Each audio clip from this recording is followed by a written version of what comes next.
আপনাকে কি করে ভালো না বাসি ইয়া রাসূলুল্লাহ। যখন আপনি আমাকে ভালোবেসেছেন সেই 1400 বছর আগে, যখন আপনি আমাকে মিস করতেন, আশা করতেন যেন আমার সাথে দেখা করতে পারেন, অথচ তখনও আমি জন্মই হইনি। সেদিন সাহাবীরা আপনার চোখে পানি দেখে বলল, ইয়া রাসূলুল্লাহ, আপনি কাঁদছেন কেন? আপনি বললেন, আমার ভাইদের খুব দেখতে ইচ্ছা করছে। সাহাবীরা বললেন, আমরা কি আপনার ভাই নই ইয়া রাসূলুল্লাহ? আপনি বললেন, না, তোমরা আমার সাহাবী।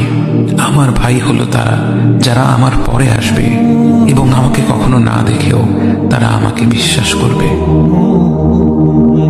মৃত্যু শয্যায় শুয়ে আপনার অন্তরে এই চিন্তা ছিল যে আমাদের পরিণতি কি হবে। উম্মতি উম্মতি বলতে বলতে আপনি আপনার রবের নিকট ফিরে গিয়েছেন।